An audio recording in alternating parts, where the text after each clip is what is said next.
Get the Intel, the podcast meant for those of us trying to find out what the hell is going on in the field. Here we discuss tools, techniques, and approaches that you can implement to streamline operations and let you focus on your craft.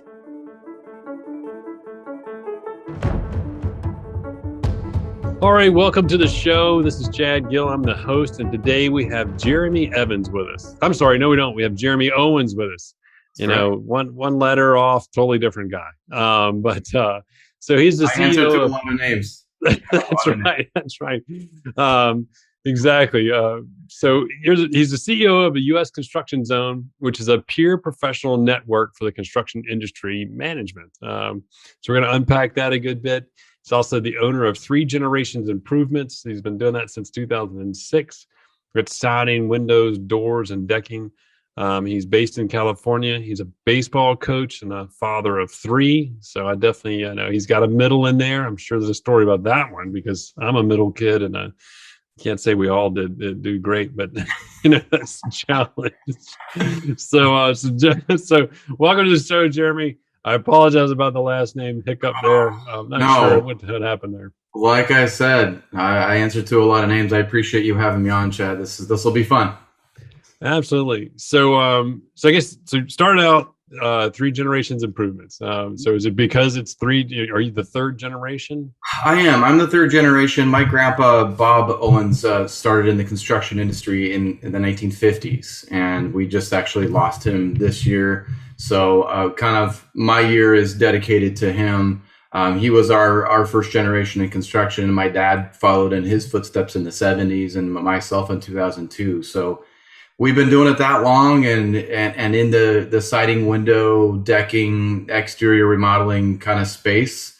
So that area has been kind of in my blood since I was a kid. I was running leads with my dad when I was probably 8-10 years old. So I feel like I've been doing it a long time. Living that contractor life of riding with your parents, like, hey, that house over there, we did the windows and the doors, and on that building we did this. It's like, yeah, and you're driving by neighborhoods, you're like, ooh, this is a ripe neighborhood, just like random stuff that everyone else is like, what are you talking about? Yes, for sure.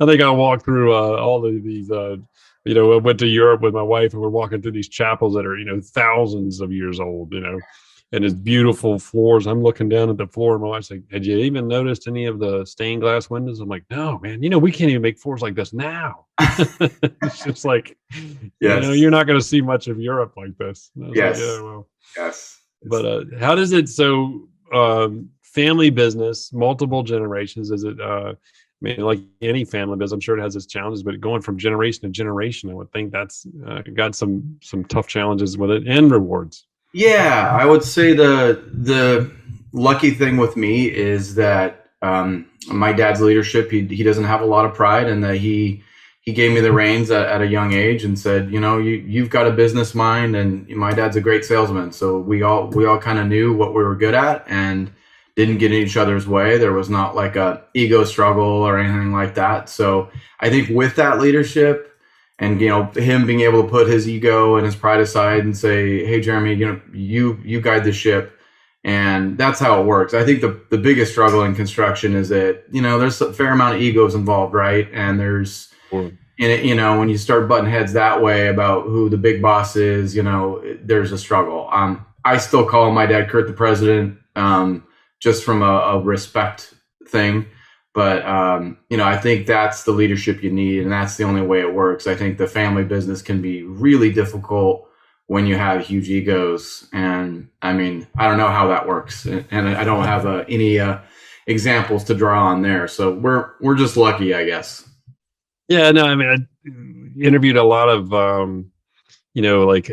coaches and EOS implementers and stuff like that. And a lot of what they come into is, it's like right seats, and wearing the right hats. And when people find what they're comfortable at, they can be much more successul that way. And it sounds like you just were in a situation where you had a great leader mentor that, allowed that to happen. That's, it's not as common as you would like it to be, but it's cool.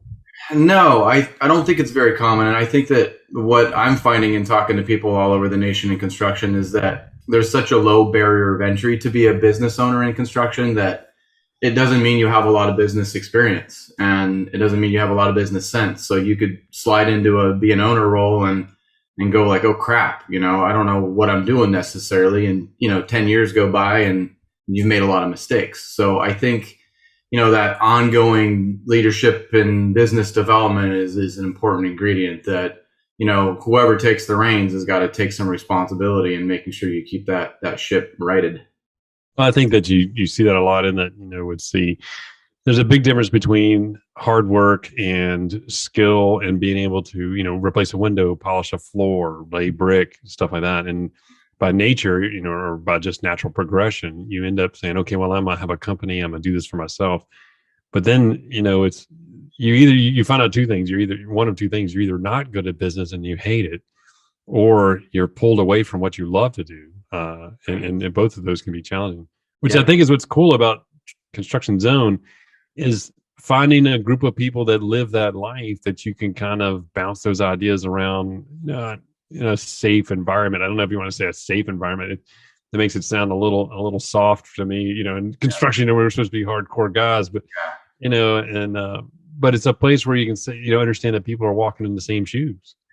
Yeah, it's exactly the purpose is that, being an owner in our industry, sometimes you can feel a little alone at the top, a little like you're on an island, right? Where you can't bounce your ideas or what's going on, your challenge, with your team because, they have other roles, they have other responsibilities. And so for me, it's like, man, I have, LinkedIn contacts and I have all these, networking people that I would call, I guess acquaintances, but my peer network was really low. I mean, I didn't have those people that I could go to and say, hey, here's my challenge. What did you do to get to that next level?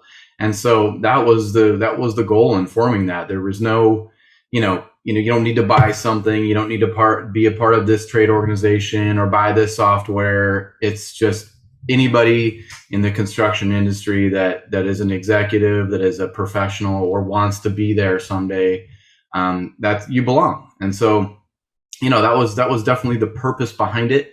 And it's been fun. It just launched October, but it's been a great time just meeting people like yourself and, going Zoom call to Zoom call, and every call I take, I learn something new. Yeah, it's funny. I spoke with Marcus Sheridan on a podcast, and he talked about the curse of knowledge. Not knowing what you do know. A lot of people are like, well, I don't know what I don't know. But it's the idea of saying, you've got a lot of knowledge that you don't realize you have. And in his case, he's talking about marketing, of being able to say, you got to make sure your customer understands what you think of as common knowledge is not common knowledge, and educate them on it.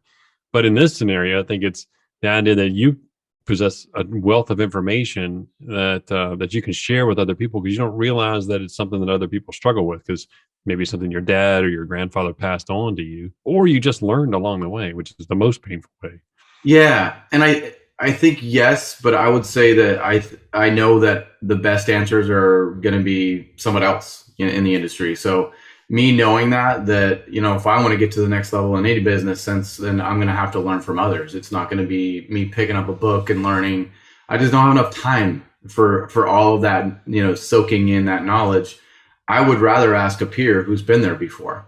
And if you try going to Google and asking a question about whatever your problem is, good luck. You'll find a software, or you'll find, something that you need to pay, or it's just very difficult to find an answer from a peer. So that was the intent behind it, is like, let's make no barriers. Let's make, you don't have to buy anything. You just join the network, start the conversation, and then it's searchable too. So that if someone has that same pain point, 5 years down the road, it's a little mini Google about construction. Like, hey, here are what people talked about last year regarding this marketing thing, or whatever it may be. I am finding that we have similar pain points, no matter what industry you're a part of. It could be siding and windows, or it could be concrete, or it could be anything. That our management problems are similar, and, labor issues or supply issues, they're similar.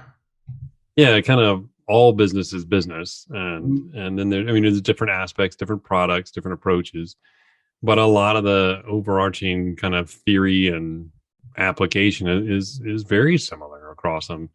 And there is a lot of, weight that comes with somebody who can say, no, yeah, I know exactly what you're talking about. That happened to me in, 2010 or 84 or, something like that. And being able to say, this is how they got through it. And sometimes it's not a matter of them telling you how to fix it. It's more of, here's what it did to me and here's what I did. And, looking back, here's maybe what I would do. Right. That is invaluable. Yeah, no, I agree. And like I said, it in my research and talking to people, what I found a common word that I've heard from around the nation is that our industry is pretty fractured.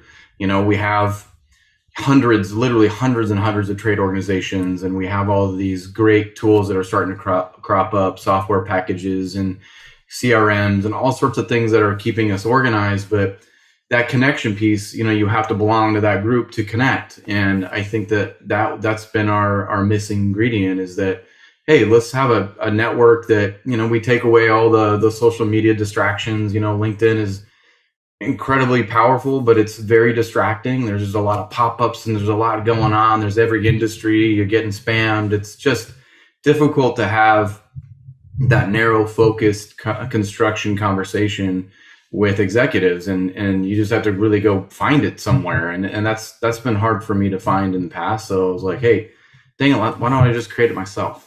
Yeah, and I would think that I don't know if it was you I was talking to and said it or not, but the mental health aspect of it, everybody got isolated in COVID-19, but I think anywhere where you have a bit of an issue is, that exacerbated it blew things apart at the seams. It made a lot of things possible, but it also changed a lot of things. And people, and I think construction is one of those places where it's like, yeah, it's not the most sharing emotional group of people. Right. Well, I don't know. They do share emotionally, if you think of, with a lot of hand signals, but not exactly, your couch type of support. But right. It was a lot, and it does need to be a switch. I think they said that, suicide rates are up, a lot of mental health. I mean, probably in all industries, but certainly in this one, because it's, it is challenging. And then, we were blessed in that we could be essential and continue to work, and stuff like that was great. But the other side of it is like, you're working through all of that, and there were some times when you're real nervous. Yeah, absolutely. Yeah, I mean, the whole mental health component to this industry is really important to our platform. We just actually had Sally Spencer Thomas on our podcast a couple days ago, and she's a mental health professional, and she speaks all over the nation, and she's really in tune with what's going on in construction right now. And I was just surprised that we're always number 2 or number 1 out of all of the industries. And like, you would think that, no, it's military, or no, it's police, or no, it's that. No, it is, construction is right under fishing and forestry and farming. Like that, it's one of the two of us that are there. And now it's starting to come out, and we just have we have a personal interest in this as well. My wife lost her brother almost 2 years ago to suicide. So we are highly in tune with mental health. And so part of what we're trying to do with our platform is not make it lip service, make it, how do we actually help each other and have the right conversations, ask the right things, how do we actually be there for somebody, not just a link to a website, how do we go the next step or two beyond that? And I'm still trying to figure out what that means, but I know that it's going to be a marching order for me personally. No, yeah. I mean, I think it's something that it's difficult to talk about. It's difficult to even say you're struggling with and stuff like that. And, you think of construction as being a very rewarding trade, and it is, but it doesn't come without its challenges, its pressures. And like you said, anytime you get that loneliness aspect, certainly adds in. Yeah. So how does the platform work? Can anybody be on it? How does it organize and those kinds of things, so that you can find where you want to be? Is it kind of like a forum or Yeah. So I guess kind of picture social media today. I mean, it is for, like I said, executives. If you're a president or manager or vice president or whatever you are, if you're a professional, and professionals to me in construction means that you care about the industry, right? You're picking up those trade magazines. You are looking at the infrastructure bill. There are certain things that you are doing to show that you care. those are the type of people that I'm trying to attract to the platform. And once you go, usconstructionzone.com, you go there, you sign up for free, and you're in the platform. And basically in there, you're able to, ask questions, communicate with other members. And then also we have the industry news that is in your feed as well. So you're being fed the information of the industry, and also being able to ask those questions. And then we're trying to layer it with education. The podcast, we have an impact zone page that we just created to get us involved in charity organizations. And then we're going to go with trade organizations and some other key partnerships that we feel like, hey, how can we connect as an industry? So we're trying to layer it with education as well as a connection piece. So we don't want it just to be, hey, this is just about asking questions. No, it's going to go a lot further. And as we have the membership base increase, then we're going to be able to create niche communities about, hey, what if I want to just get into a siding window group? Okay, well, we have a member that we can get into that group, and we can talk about our individual pain points, and maybe we're talking about manufacturers at that point. So we want to make it very rewarding. We don't want it just to be a social feel. We want it to be a very valuable experience for our members.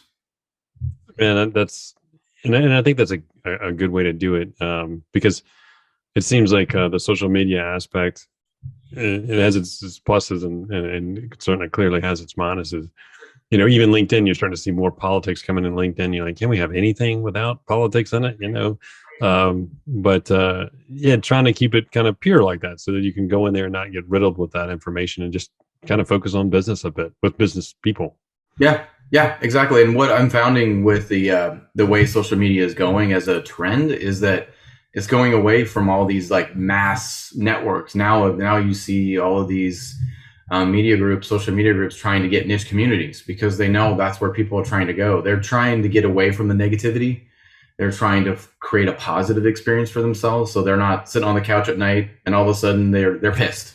Exactly. You're like, I didn't realize I was angry, but now that I realize it, I'm super angry. Exactly. It's like self-fulfilling prophecy. Dang, there's already enough stuff to get angry about during the day. Why end our day or start your day with that? So there's a trend to get more positive experience. And so I think it's the right time for that. Maybe people start bailing on some of the other things they're involved in, and start to customize their experience. I mean, we are who we associate with, right? And the more we get negative and we get kind of drawn into those dark places, then that's kind of who you're going to become. Yeah, I think that's we always tell our kids that you're the average of your 7 closest friends. So whether you like it or not, you need to look at each one and think, are you helping my average, or are you more like that quiz I didn't study for? It's like, exactly. Sometimes you gotta make sure that you're keeping the right people around you. And if you live in an echo chamber, you're going to agree with everything they're saying, but that doesn't mean it's right. Right. And like you said, so no, that's it. I hadn't thought about that, where the social media is kind of breaking up, and I think that's happening kind of in an unseen way, because the people that love it. I mean, we got our first resume from a applicant, and on their resume was like, in 2 years from now, like, what is your 3-year plan? They're like, 3 years from now, I'd like to be a social media influencer. I was like, oh, well, that didn't happen a lot here at Concreate. Yeah. And I don't think that's going to help out. They probably won't be getting a call back, but it's funny as we do it. But that's great, man. And so it's growing, things are pulling in. So how many members are in it now? And then, what's your goal? And yeah, I mean, we're approaching I think we're close to 200 members now. Like I said, we started in October, so we're just past a month. And, because I'm not, blanketing the entire construction industry. This is niche. I'm not after, the million workers. I'm after the top 1%. So my numbers I'm never going to be a LinkedIn or some of these other groups. I'm not interested in that.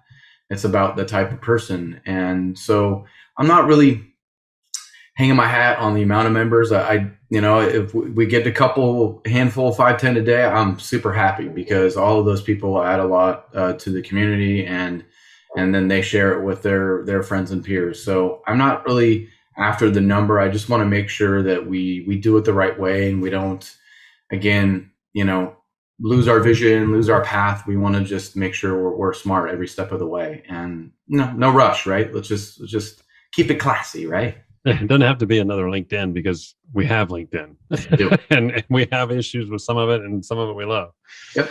So that's great. Now you also have a podcast too, In the Zone, correct? Yeah, In the Zone, and we're basically just scouring the U.S. trying to find those people who are doing really cool things in the construction industry, highlighting them. And like I told you before, we're kind of on this mental health series. So we had Sally, and then we're going to have Brent Darnell and potentially Cal Beyer, who are all these people who are really in this space that we wanted to kind of go down that rabbit hole and learn about it, so that we can figure out how to best be partners with that. And so we're going to kind of do that every once in a while, but really people who are, giving back, doing really cool things for the right reasons. That's who we're trying to find. But, you'll see just random guests. You'll see, a great commercial builder, and you'll see, Sally who's talking about mental health. So, but they're all related to construction, and they're, obviously more personal.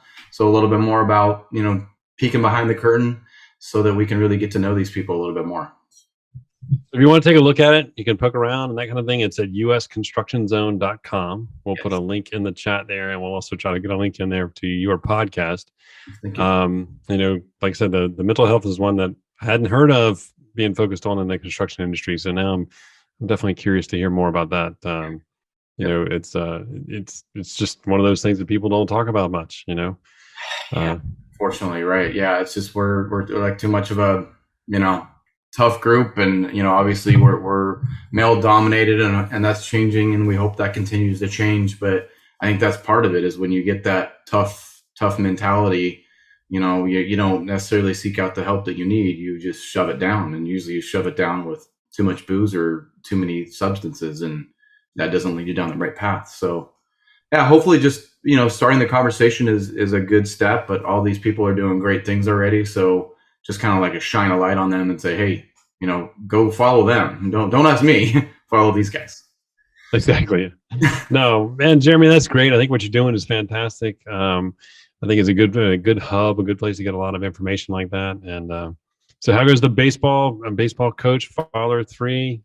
Season is, I don't know, it's in California. You may be going year round. I don't know. Yeah. So I'm a junkie. I have 2 older daughters and my youngest son. So my son's the sports junkie. So I coach his basketball team now, and then soccer and baseball. So pretty much all year round, I got a whistle. I'm not afraid to blow it either. Yeah, I'm not afraid to blow it. Yeah, right there at the dinner table. It's like, whoa. Yes, that's enough. You're going to be eating those peas, Exactly. We got a vegetable file. Absolutely, man. That's fantastic. Well, as they get there, make sure you hit back and go to. We had a podcast with Roman Polnar, so he does a lot with FAFSA and college funding and those kind of things. He's a great guy to listen to for that stuff. Yeah. But thanks a lot for for coming on. Yeah. I appreciate it. Again, it's usconstructionzone.com. Check it out. It's a good hub. It's a good place. Just, bring your knowledge and your questions, and leave the politics on the outside there. Correct. Yes. Thank you, Chad, for having me. I appreciate it. Thanks a lot, man. We'll talk to you very soon. Okay. Thanks for listening to Get the Intel. We'll see you next time, and be sure to click subscribe to get future episodes.